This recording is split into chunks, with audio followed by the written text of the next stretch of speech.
नमस्कार दोस्तों, मैं यशवंत गौरव पूर्वांचल करियर क्लासेस में आप सभी लोगों का स्वागत करता हूं।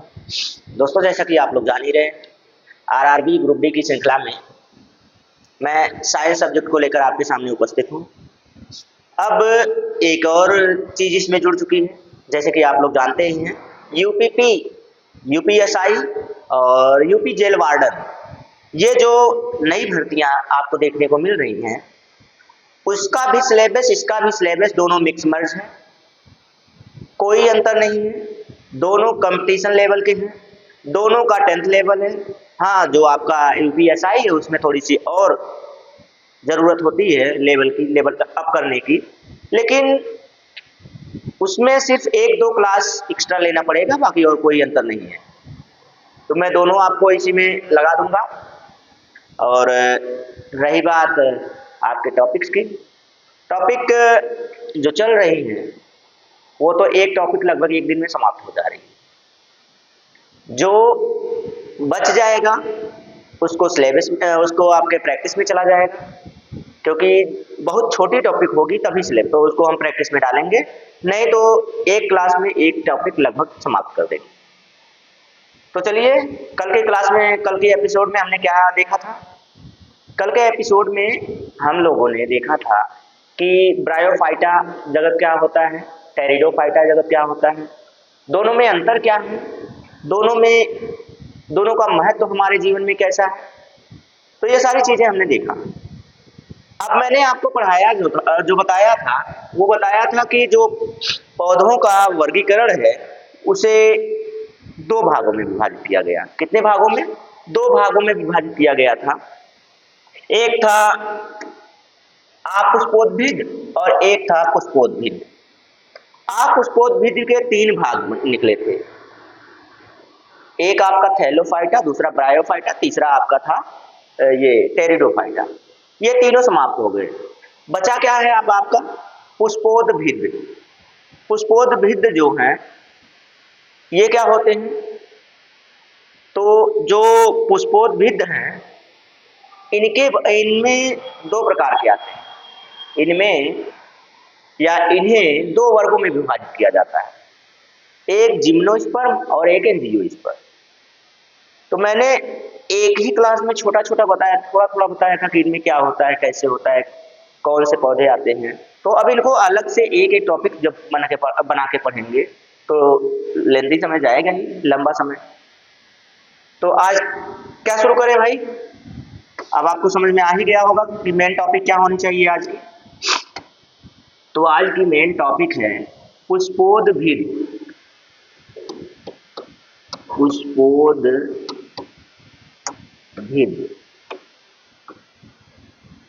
ठीक है। तो मैंने आपको पूरा अच्छे से इसको बताया था कि क्या होता है, कैसे होता है। उसके आधार पे इनको वर्गीकृत किया गया था इकलर के द्वारा। किसके द्वारा? इकलर के द्वारा। तो इसके बाद ये जो पुष्पोद्भिद हैं, फिनरोगैम्स हैं, जो फिनरोगैम्स हैं इनको 2 भागों में विभाजित किया जाता है। इनके बीज के आधार पे, इनके बीज कोट के आधार पे इन्हें 2 भागों में, सीड कोट के आधार पे इन्हें 2 भागों में विभाजित किया जाता है। कौन कौन सा?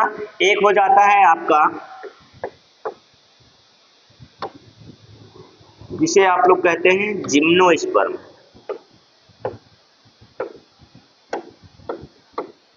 एक हो गया जिम्नोस्पर्म, ठीक।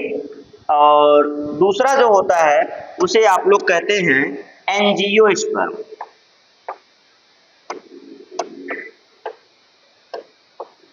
एंजियोस्पर्म, ठीक। अब इनको अगर हिंदी में बात करें तो इस तरह से ये हिंदी में भी ऐसे ही लिख दिए जाते हैं, जिम्नोस्पर्म, ठीक है। इस तरह से भी लिख दिए जाते हैं, या इन्हें कहा जाता है अनावृत बीजी, ठीक है। इन्हें कहा जाता है अनावृत बीजी। या अब इधर आ जाए, इसे क्या कहते हैं भाई? एंजियोस्पर्म।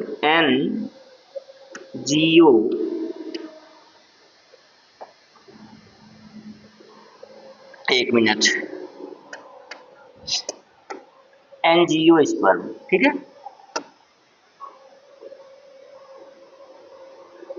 स्पर्म,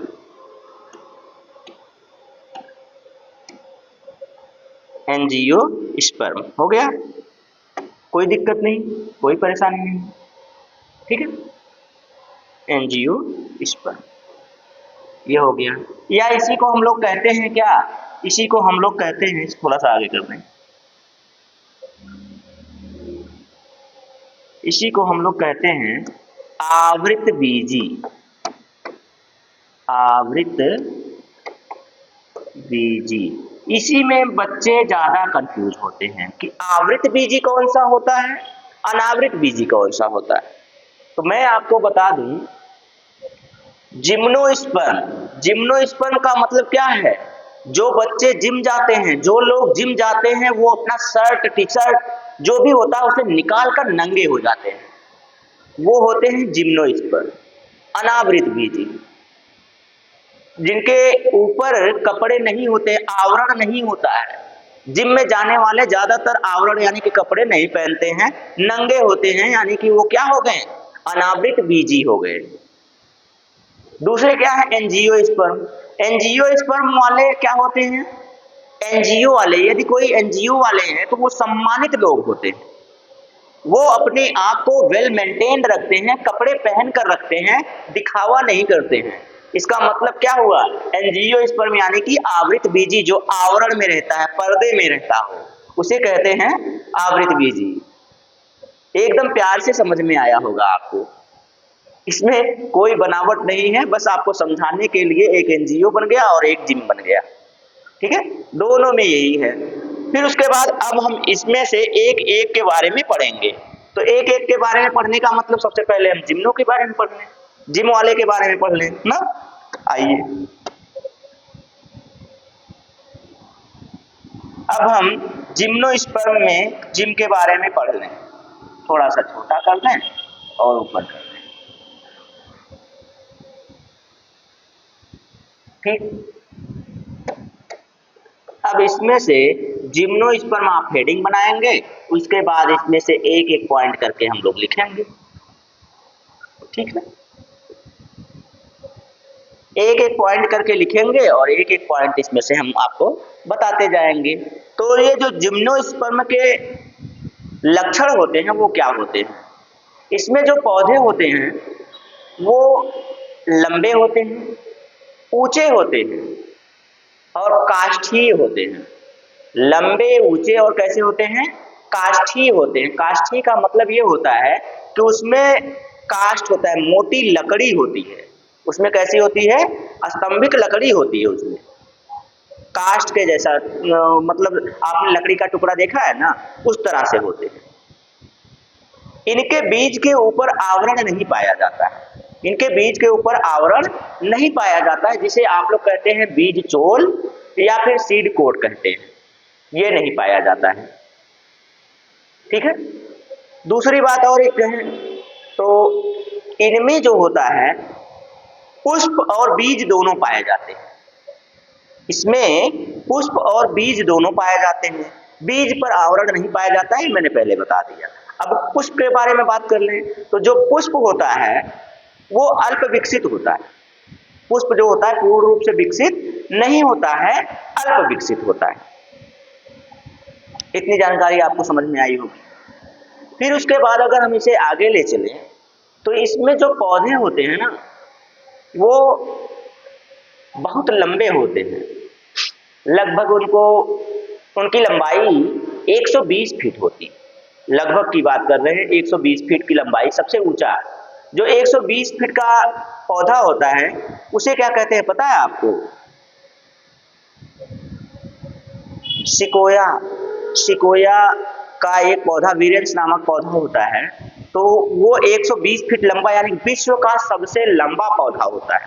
120 फीट, माफ कीजिएगा मैं 120 फीट कह रहा हूं क्या बार बार, 120 फीट नहीं 120 मीटर होता है, 120 फीट तो उसका आधा भी नहीं होगा,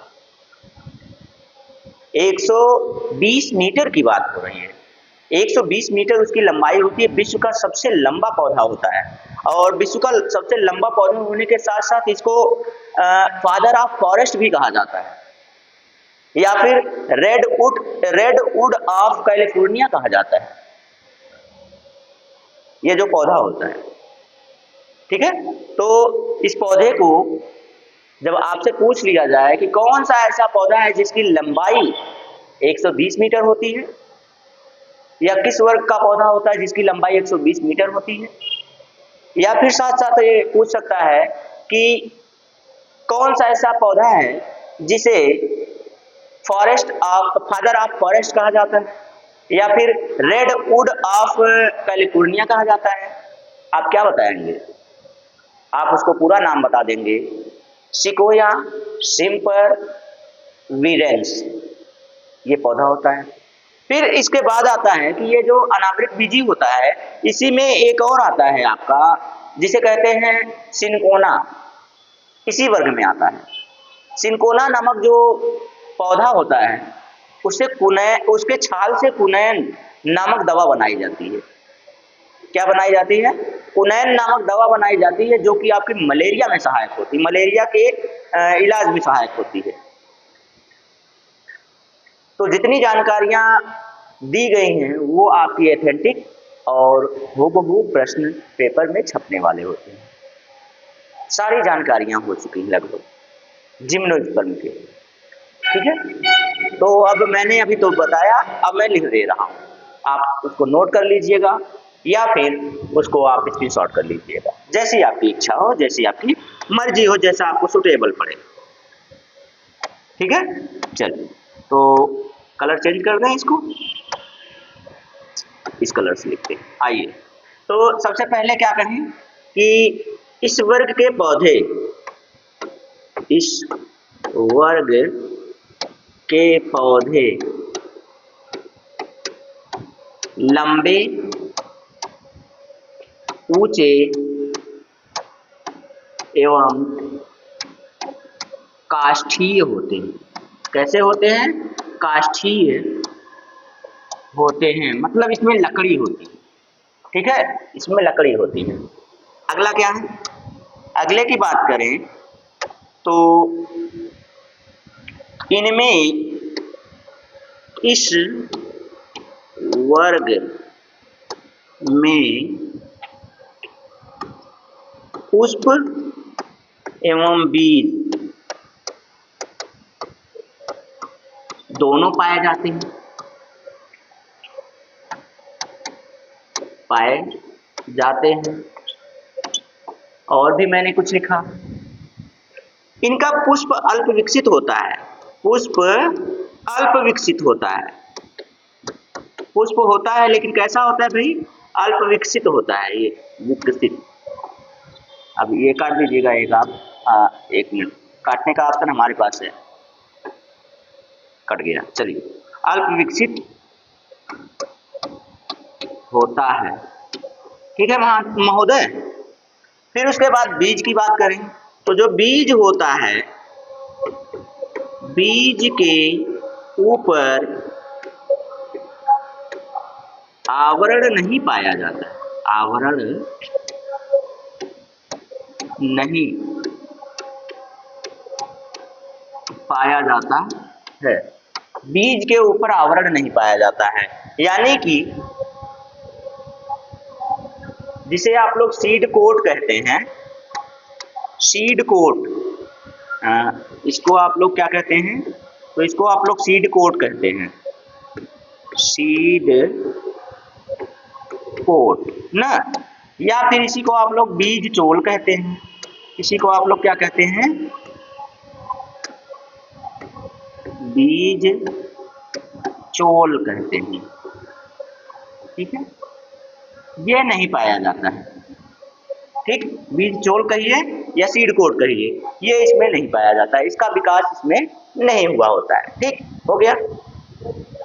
फिर इसके बाद आगे चलें, बस भाई इतने में ही हो गया। अब अगले पेज पे चलें क्या? चलिए अगला पेज ले लेते हैं।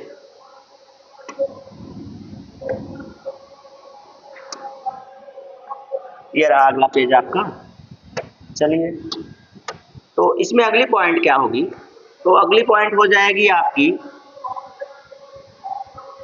इस वर्ग में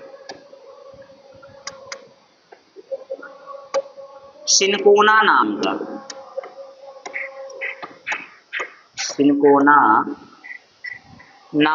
वृक्ष पाया जाता है। नामक वृक्ष पाया जाता है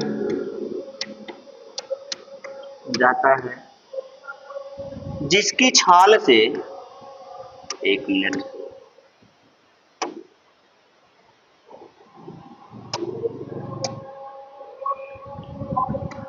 पाया जाता है जिसकी छाल से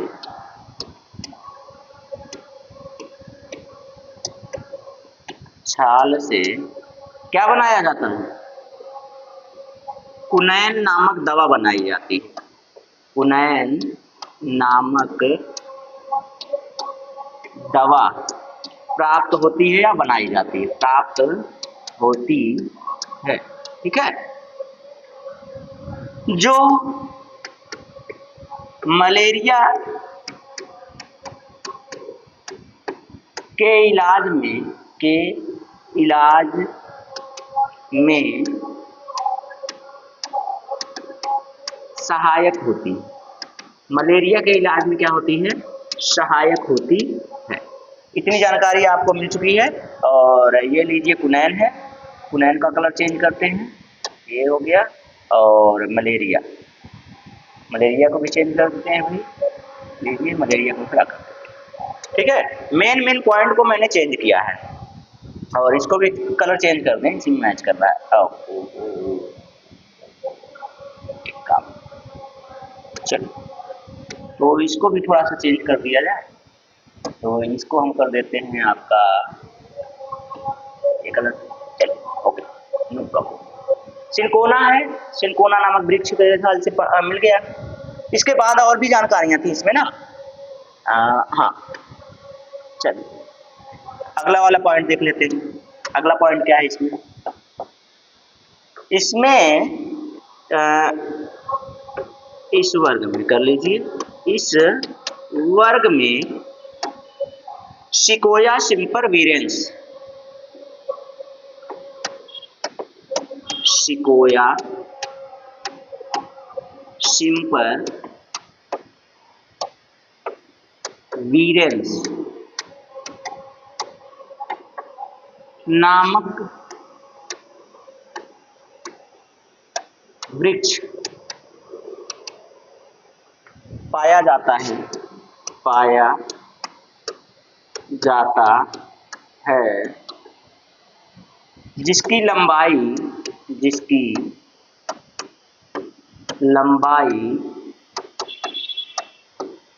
कितनी होती है? लगभग 120 मीटर होती है। 120 मीटर होती है जो कि विश्व का सबसे लंबा वृक्ष है। विश्व का सबसे लंबा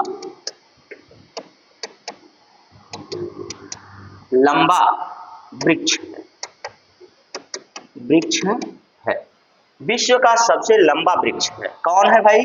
तो वृक्ष का नाम है सिकोया सिम्पर वीरेंस। चेंज कर देते हैं, आप लोग ध्यान दें, हाईलाइटेड हो गया। ठीक है, अब उसके बाद ये हो गया, इसको भी हाईलाइट मार दीजिए। ठीक है, ये आपका हो जाएगा हरे कलर का। ठीक है, 120 मीटर की इसकी लंबाई है, विश्व का सबसे लंबा वृक्ष है ये कलर इतना भी चेंज कर दीजिए आप, विश्व का सबसे लंबा वृक्ष है। ये भी आपके लिए पॉइंट नोट करने लायक है। इस कलर से नहीं, इस कलर, ओके ठीक है। तो जितनी भी जानकारियां मैंने हाईलाइटेड की हैं वो आपके लिए बहुत जरूरी हैं, आपके लिए क्या है वो बहुत महत्वपूर्ण है। आप इसको नोट करना चाहें तो नोट कर लीजिए, स्क्रीनशॉट करना चाहें तो स्क्रीनशॉट कर दीजिए, आपके लिए बेहद जरूरी पॉइंट है। अभी 2 पॉइंट और भी मैंने बताया था, उसको भी नोट करा देता हूं। तो ये जो सिकोया सिम्परवीरेंस है ना, इसी पॉइंट को, इसी वृक्ष को फादर ऑफ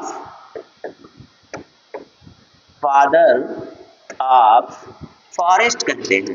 क्या कहते हैं भाई? अभी अभी बताया था ना मैंने, फादर ऑफ फॉरेस्ट, इसी वृक्ष को कहते हैं। एक और पॉइंट भी है इसी में, इसी को कहते हैं। अभी बताया था मैंने कि आर कर दीजिए, ठीक है, आर कर दीजिए तब समझ में आएगा। तो इसी को आप लोग रेडवुड ऑफ कैलिफोर्निया कहते हैं।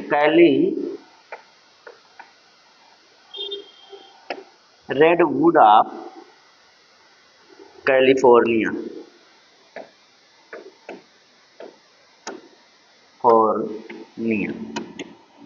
भी इसी को कहते हैं, ठीक।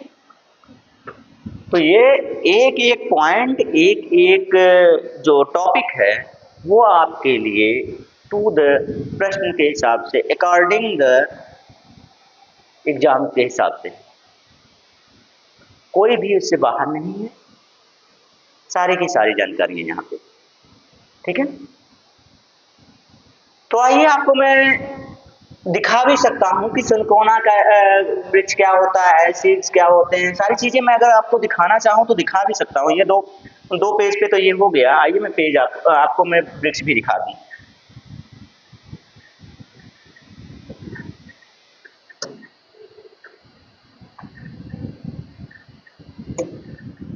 क्या है? सिनकोना,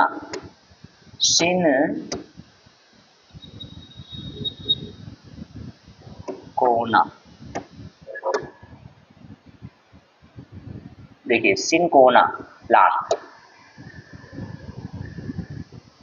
ये रहा सिनकोना का प्लांट। कुनैन क्या है? देखिए सिनकोना ढूंढते ही कुनैन देने लगा, सिनकोना को ढूंढते ही क्या देने लगा? कुनैन देने लगा। तो सिनकोना नामक जो वृक्ष है, ये देखिए इसके नीचे लिखा हुआ है, सारी जानकारियां हैं कि सिनकोना जो है, सिनकोना एक सदाबहार पादप है जो झाड़ी अथवा ऊंचे वृक्ष के रूप में उपजता है। ऊंचे वृक्ष के रूप में क्या होता है? उपजता है। उपजने के बाद ये सदाबहार पक्षी है। मलेरिया ज्वर में इसका क्या, इसकी छाल से कुनैन नामक दवा बनाई जाती है। तो आप देख सकते हैं इसको, रुकिए एक मिनट, इसकी जानकारी पूरी ले लीजिए। जब ये आ ही गया है तो इसकी पूरी जानकारी रखिए। ये चिंचोना हटा दीजिए, सिनकोना यहाँ लिखा हुआ है, देख लीजिए सिनकोना यहाँ लिखा हुआ है। तो ये एक सदाबहार पादप है जो झाड़ी अथवा ऊंचे वृक्ष के रूप में उपजता है। यह रूबिएसी, क्या है? रूबिएसी कुल की वनस्पति है। रूबिएसी कुल की क्या है? वनस्पति है। ये भी याद रखिएगा, रूबिएसी। अभी अभी मैंने पढ़ाया था आपको, रूबिएसी क्या है, रूबिएसी भी पढ़ाया था मैंने, बताया था आपको रूबिएसी क्या है, ठीक है। रूबिएसी कुल की वनस्पति है। इसकी छाल से कुनैन नामक दवा, औषधि प्राप्त, दवा यानी कि औषधि प्राप्त की जाती है जो मलेरिया ज्वर में सहायक है। ये अभी मैंने आपको वहाँ टू द पॉइंट लिखवाया है, यहाँ नेट पे सर्च कीजिए फिर भी मिल जा रहा है, दोनों जगहों पे वही बात है। यह बहुवर्षीय वृक्ष सपुष्पक है, मतलब इसमें पुष्प भी पाया जाएगा और द्विबीजपत्री होता है। द्विबीजपत्री का मतलब डाइकोट होता है। क्या होता है? डाइकोट होता है, मोनोकोट नहीं होता है। डाइकोट का मतलब कि इसमें ऐसे वृक्ष होता है जब इसका निषेचन होता है, जब इसमें से पौधा ऐसे अंकुरित होने शुरू होता है, ऐसे है आपका, ऐसे वृक्ष आपका ये बीज है, बीज ऐसे होता है, जब इसके अंदर से ऐसे अंकुरण निकलना शुरू होता है तो धीरे धीरे ये जो बीज पत्र हैं ये फैलना शुरू हो जाते हैं, ऐसे ऐसे फैलकर ये ऐसे अलग हो जाते हैं। तो बीच में यहाँ सटे रह जाते हैं और अंकुरण हो जाता है, और दोनों के दोनों जो होते हैं वो धीरे धीरे उनको अलग करना चाहेंगे तो अलग हो जाएंगे, लास्ट में थोड़ा सा चिपके होते हैं बस। तो ये वहीं से चिपके होते हैं, ठीक है। तो ये देखिए हो गई लालिमा युक्त, ये छोड़ दीजिए, नुकीले भी छोड़ दीजिए, ऐसी कोई बात नहीं। इसकी पूरी जानकारी ये होनी चाहिए कि इस वंश में ये जो रूबिएसी वंश है, रूबिएसी वंश जो है इसमें 65 प्रजातियां पाई जाती हैं, 65 65 प्रजातियां पाई जाती हैं। सिनकोना नाम जो गर्म है, सिनकोना का जो पौधा है ये नम गर्म जलवायु में उगता है, उष्ण तथा उपोष्ण कटिबंधीय, जहां ताप लगभग 65 से 75 फ़ारेनहाइट होता है। सेल्सियस ना लीजिएगा, ये फ़ारेनहाइट होता है, ठीक है, फ़ारेनहाइट होता है। वर्षा लगभग 250 से 325 सेंटीमीटर तक होती है। देख लीजिए, वर्षा भी इसको ज्यादा चाहिए, वर्षा भी इसको क्या चाहिए, वर्षा भी ज्यादा चाहिए, 325 सेंटीमीटर की वर्षा यहाँ होनी चाहिए। और मिट्टी कैसी होनी चाहिए, मिट्टी अम्लीय होनी चाहिए और नाइट्रोजन का स्तर 8% से अधिक होना चाहिए। 8% से क्या होना चाहिए, अधिक होना चाहिए। पौधे के लिए पाला तथा तेज हवा हानिकारक होती है। पौधे के लिए पाला यानी कि अगर ठंड पड़ जाए, यहाँ पे ठंड नहीं पड़नी चाहिए, इसलिए कहा जाता है कि उष्ण और उपोष्ण कटिबंधीय होने चाहिए। इसको कितना चाहिए होता है, देखिए 65 से 75 डिग्री सेल्सियस ताप चाहिए। अगर हमको मिल जाए इतना ना, तो हम लोगों की त्वचा जो है काली पड़ जाए, इतनी है, ठीक है। हम लोग बर्दाश्त ही नहीं कर पाएंगे उतनी गर्मी, हम लोग तो नॉर्मल से थोड़ा सा ज्यादा होता है तो बेहाल हो जाते हैं, ठीक। तो ये वहां पे पाया जाता है। पाला और तेज हवा इसके लिए क्या होता है, हानिकारक होता है।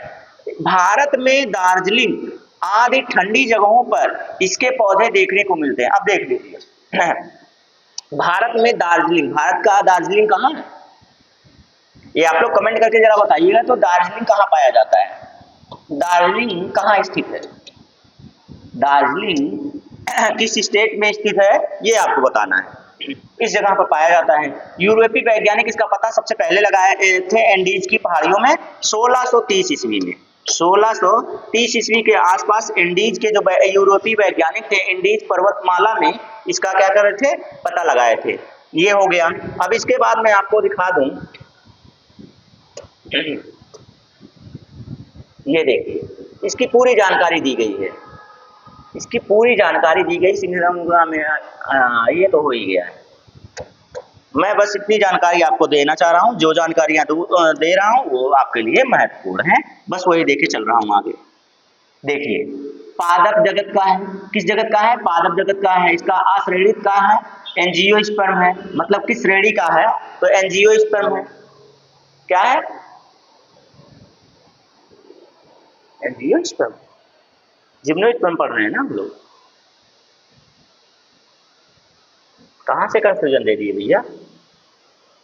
चलिए इसके बाद क्या है, बीज बीजपत्री है, रूबेसी है, कुल सिंकोनाइड है, सिंकोनी है और चिंचोना। वंश कौन सा है, चिंचोना दे रहा है, सिंकोना, ठीक है। चलिए तो ये हो गया, इतनी जानकारियां तो आपके लिए हो गई, इतनी जानकारियां आपके लिए हो गई। फिर इसके बाद मैं देख लेता हूं, आपको दिखा देता हूं सब विश्व का सबसे बड़ा पौधा, विश्व का सबसे बड़ा पौधा जिसका नाम है सिकोया, सिकोया सिम्पर, सिम्पर